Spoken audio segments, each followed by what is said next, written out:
మహాభారతం అనగానే మనకు గుర్తొచ్చే అతి ముఖ్యమైన పాత్రల్లో ఒకరు అర్జునుడు కదా.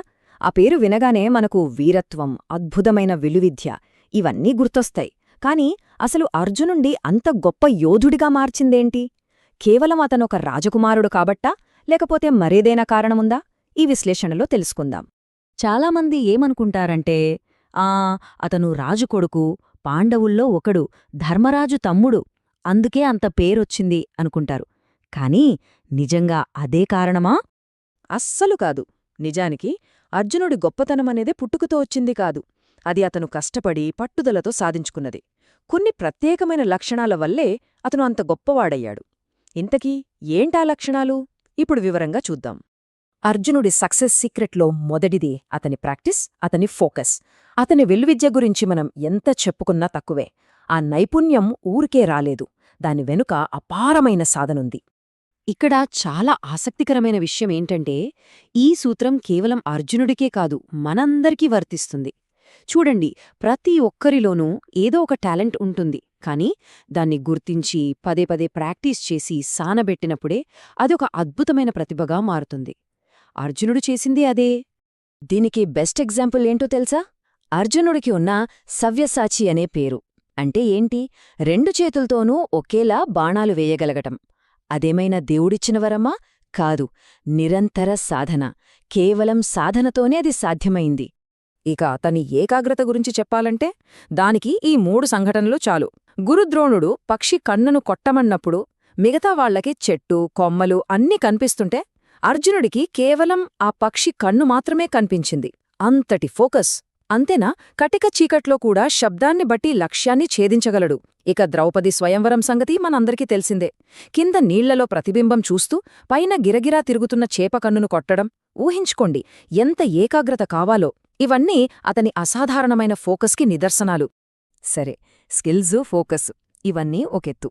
కానీ ఒక మనిషి గొప్పతనం తెలిసేది కష్టకాలంలోనే.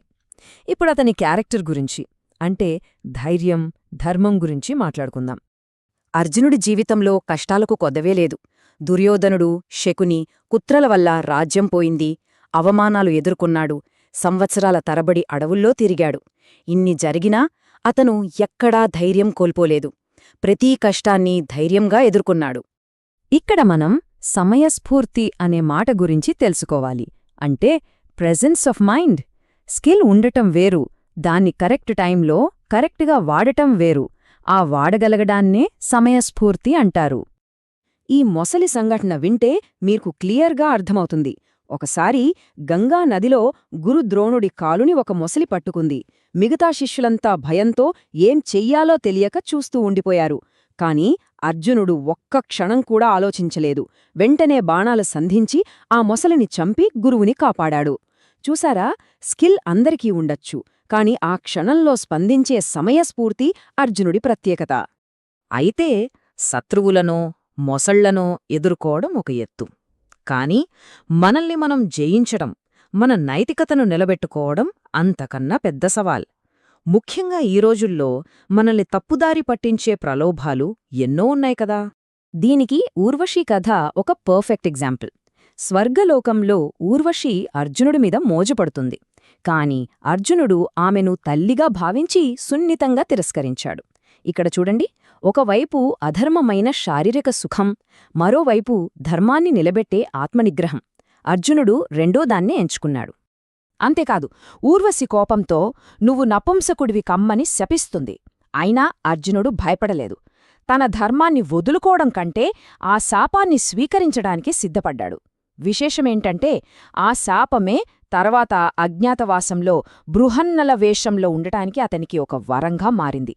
ధర్మాన్ని పాటిస్తే అది మనని ఎలా కాపాడుతుందో చెప్పడానికి ఇంతకన్నా మంచి ఉదాహరణ ఉంటుందా? ఇక మనం అర్జునుడి జీవితంలోనే అత్యంత కీలకమైన ఘట్టానికొచ్చాం. అదే కురుక్షేత్ర యుద్ధభూమి. అక్కడతను చూపిన వినయం, అతని పరివర్తన గురించే ఇప్పుడు చూడబోతున్నాం. యుద్ధం మొదలయ్యే వరకు అర్జునుడికి హీరోయిజం అంటే ఏంటో తెలుసా? సింపుల్, ఎదుట ఉన్న శత్రువులను చంపడం, యుద్ధం గెలవడం. అతని దృష్టిలో వీరత్వమంటే అంతే. కాని ఎప్పుడైతే యుద్ధభూమిలో ఎదురుగా ఉన్నది తన స్వంత తాతలు, గురువులు, బంధువులు అని చూశాడో అర్జునుడు ఒక్కసారిగా కుప్పకూలిపోయాడు. గాండీవం చేజారిపోయింది. ఏం చెయ్యాలో తెలియని నిస్సహాయ స్థితిలో తన రథసారథి, తన స్నేహితుడు, తన గురువైన శ్రీకృష్ణుణ్ణి శరణువేడాడు.